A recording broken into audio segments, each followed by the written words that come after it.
જેને આટલા રજવાડાઓ આપી દીધા એને કેવી રીતે આપી દીધા છે? તમે એક ખાલી સંસદ સભ્ય તમારી જિંદગી આખી રહેવું છે? એવું કોઈ સંજોગોમાં ક્ષત્રિય સમાજ સ્વીકારે નહીં. ભારત દેશનો ક્ષત્રિય સમાજ નો સ્વીકારી શકે.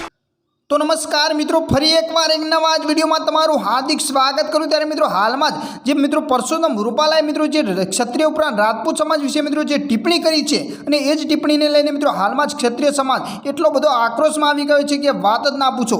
ત્યારે મિત્રો છેલ્લા 15 થી 20 દિવસ સુધી મિત્રો આ વિવાદનો અંત હજુ સુધી આવ્યો નથી ને મિત્રો આ વિવાદ છેલ્લા 15 થી 20 દિવસથી ચાલી રહ્યો છે.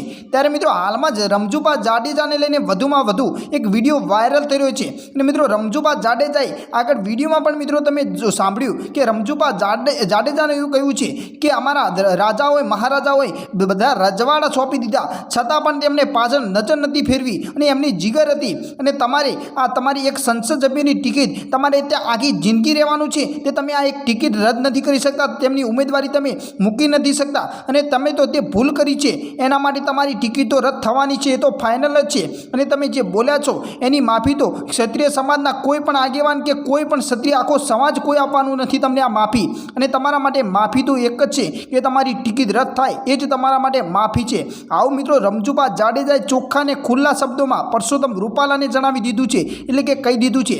તો મિત્રો તમને તો ખબર હશે કે હાલમાં જ પરસોત્તમ રૂપાલાએ શું ટિપ્પણી કરી હતી અને મિત્રો આ ટિપ્પણી કર્યા બાદ હાલમાં જ રાજપૂત સમાજ મિત્રો એટલો બધો રોષમાં આવી ગયો છે કે પરસોત્તમ રૂપાલાની ટિકિટ રદ નહીં થાય ત્યાં સુધી મિત્રો રાજપૂત સમાજ ભેઠો બેસવાનો નથી અને નીચે બેસવાનો પણ નથી. એટલે કે મિત્રો હાલમાં જે અનેક જગ્યાએ રાજપૂત સમાજ તેમની મોટી મોટી મિટિંગો કરી રહ્યા છે અને તેમની ફક્ત ને ફક્ત એક જ માંગ છે કે પરસોત્તમ રૂપાલાની ટિકિટ રદ થાય. અને મિત્રો રાજપૂત સમાજે અને ક્ષત્રિય સમાજે વગુમાં વગુ એવું પણ જણાવ્યું છે કે અમારો વિવાદ ભાજપથી નથી, મોદી સાહેબથી નથી, પરંતુ અમારો વિવાદ ફક્ત ને ફક્ત જે પરસોત્તમ રૂપાલા છે તેમનાથી જ છે.